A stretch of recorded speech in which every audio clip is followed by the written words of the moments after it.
Hello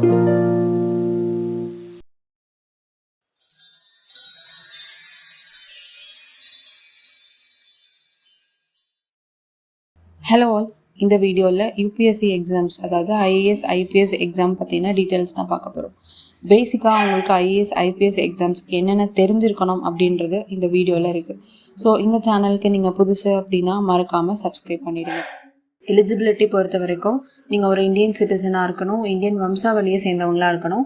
உங்களுடைய age பார்த்தீங்கன்னா 21 இயர்ஸாக ஆயிருக்கணும். 21 இயர்ஸ் ஆயிருந்தால் தான் உங்களால் எக்ஸாம் எழுத முடியும். அதே மாதிரி ஏதோ ஒரு யூஜி, ஏதோ ஒரு அண்டர் கிராஜுவேட் நீங்கள் முடிச்சிருக்கணும், ஏதோ ஒரு டிகிரி முடிச்சிருக்கணும். அது என்ன கோர்ஸாக இருந்தாலும் பரவாயில்ல, அது நீங்கள் முடிச்சிருக்கணும்.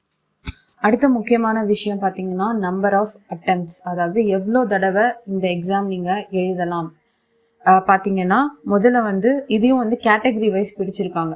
ஜென்ரல் கேட்டகரிக்குள்ளே வரீங்க அப்படின்னா உங்களுக்கு 6 அட்டெம்ப்ட்ஸ், நீங்கள் 6 முறை எக்ஸாம் எழுதலாம். அது ஏஜ் பார்த்தீங்கன்னா 21லேருந்து 32 இயர்க்குள்ளே நீங்கள் 6 தடவை எழுதிக்கலாம்.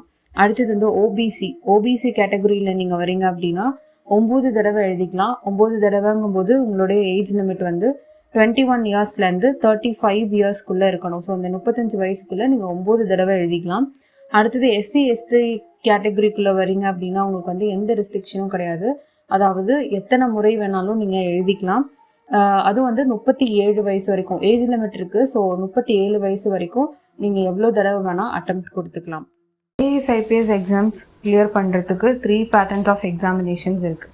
அதில் முதல் விஷயம் என்னன்னு பார்த்தீங்கன்னா ப்ரிலிமினரி எக்ஸாமினேஷன் அப்படின்னு சொல்லுவாங்க. இதை கிளியர் பண்ணிட்டீங்க அப்படின்னா மெயின் எக்ஸாமினேஷன் இருக்கும். இந்த மெயின் எக்ஸாமினேஷனையும் கிளியர் பண்ணிட்டீங்கன்னா இன்டர்வியூ இருக்கும். இந்த இன்டர்வியூலையும் செலக்ட் ஆகிட்டீங்க அப்படின்னா உங்களுக்கு ஐஏஎஸ் ஐபிஎஸ் போஸ்டிங் கண்டிப்பாக போட்டுருவாங்க.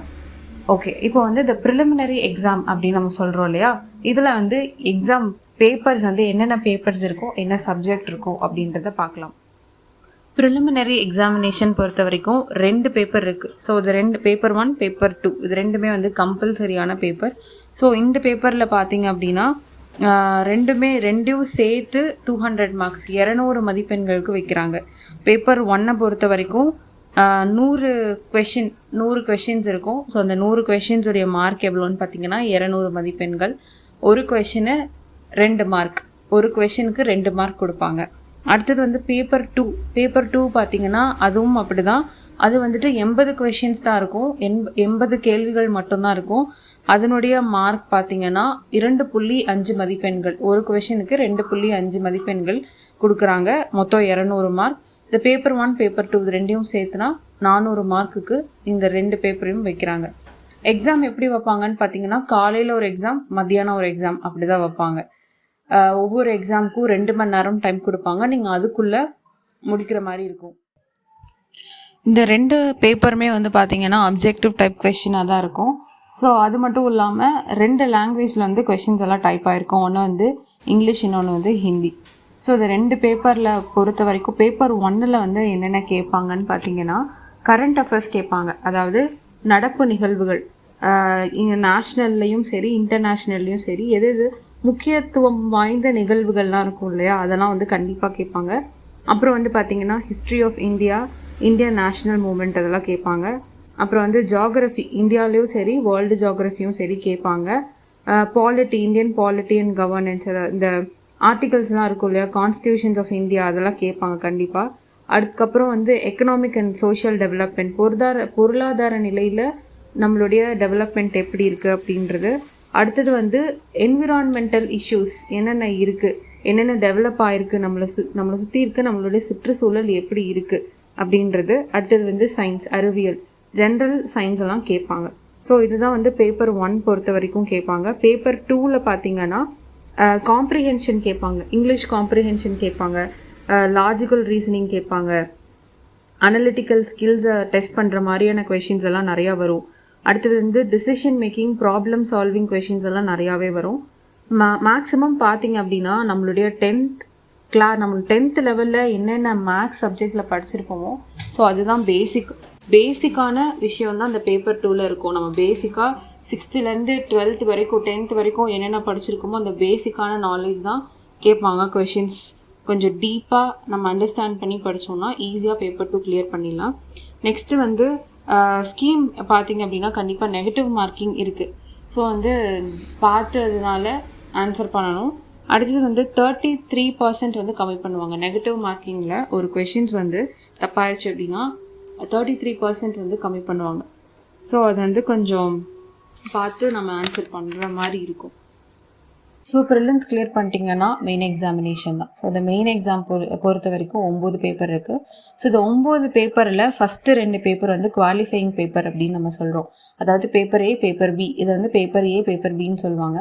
ஸோ இது ரெண்டுமே வந்து எஸ்ஏ டைப் கொஷின்ஸ் தான். ஸோ இது ரெண்டில் அதில் பேப்பர் ஏ வந்து பார்த்தீங்கன்னா இந்தியன் லாங்குவேஜில் ஏதோ ஒரு லாங்குவேஜில் நீங்கள் ஆன்சர் எழுதிக்கலாம். அடுத்து பேப்பர் பி பார்த்தீங்கன்னா இங்கிலீஷ் லாங்குவேஜில் தான் எழுதணும். ஸோ இது ரெண்டையும் வந்துட்டு கரெக்ஷன் பண்ணி அதில் நீங்கள் குவாலிஃபை ஆனாதான் மற்ற எல்லா பேப்பரையும் வந்து கரெக்ஷன் பண்ணுவாங்க. பேப்பர் ஏ, பேப்பர் பி முடிஞ்சதுக்கப்புறம் பேப்பர் 1. ஸோ இந்த பேப்பர் 1ல் வந்து எஸ்ஏ டைப் கொஷின்ஸ் தான். ஸோ இங்கிலீஷ் காம்ப்ரிஹென்ஷன் தான் இருக்கும் ஃபுல் அண்ட் ஃபுல். அடுத்தது வந்து பேப்பர் 2. பேப்பர் 2 வந்து பார்த்தீங்கன்னா ஜென்ரல் ஸ்டடீஸ் 1. ஸோ இந்த ஜென்ரல் ஸ்டடீஸ் 1 பார்த்தீங்கன்னா என்னென்ன இருக்கும்னா Indian heritage and culture, history and geography of the world and society. So இது இந்த டாபிக்ஸ் ரிலேட்டடான கொஷின்ஸ் தான் ஃபுல் அண்ட் ஃபுல் இருக்கும். அடுத்தது வந்து பேப்பர் 3. பேப்பர் 3ல் வந்து ஜென்ரல் ஸ்டடீஸ் பேப்பர் 2 வந்து இன்க்ளூட் ஆகுது. ஸோ இதில் என்னென்ன சப்ஜெக்ட்ஸ் ரிலேட்டட் வரும் அப்படின்னா governance, constitution, policy, social justice and international relations. So இதுக்கு ரிலேட்டடான கொஷின்ஸ் எல்லாம் கேட்பாங்க. இது பேப்பர் 4. பேப்பர் 4 பார்த்தீங்கன்னா ஜென்ரல் ஸ்டடீஸ் பேப்பர் 3. ஸோ இதில் வந்துட்டு technology, economic development, biodiversity, environment, security and disaster management ரிலேட்டடான கொஷின்ஸ் எல்லாம் வரும். இதுவும் வந்து எஸ்ஏ டைப் கொஷின்ஸ் தான். அடுத்தது பேப்பர்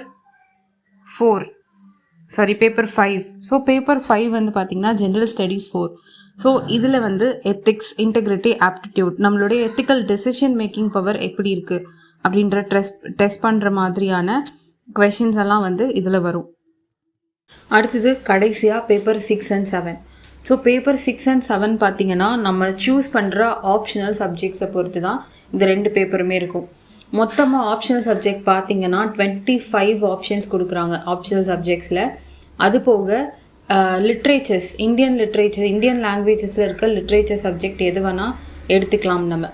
ஸோ அதை வந்துட்டு தான் ஆப்ஷனல் சப்ஜெக்டாக நம்ம சூஸ் பண்ணிட்டோம் அப்படின்னா அதில் வந்து 2 பேப்பர் எழுதுகிற மாதிரி இருக்கும். அதுதான் இந்த பேப்பர் 6 and 7. டோட்டலாக மெயின் எக்ஸாமினேஷனுடைய மார்க்ஸ் எவ்வளோன்னு பார்த்தீங்கன்னா 1750 மார்க்ஸ். ஸோ இதில் வந்து நீங்கள் பாஸ் பண்ணிட்டீங்க, மெயின் எக்ஸாம்லேயும் பாஸ் பண்ணிட்டீங்க அப்படின்னா அடுத்தது தான் இன்டர்வியூ. ஸோ இந்த இன்டர்வியூட மார்க்ஸ் எவ்வளோன்னு பார்த்தீங்கன்னா 275 மார்க்ஸ். ஸோ இந்த மெயின் எக்ஸாமினேஷன், இன்டர்வியூ இது ரெண்டையும் சேர்த்து டோட்டலாக 2025 மார்க்ஸ் வந்து நம்ம எக்ஸாம்ஸ் வந்து எழுதுவோம்.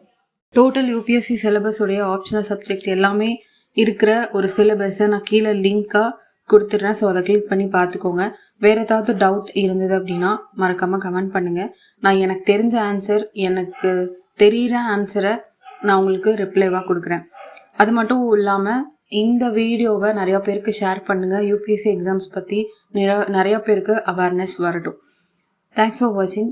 லைக் பண்ண மறந்துடாதீங்க, சப்ஸ்கிரைப் பண்ண மறந்துடாதீங்க.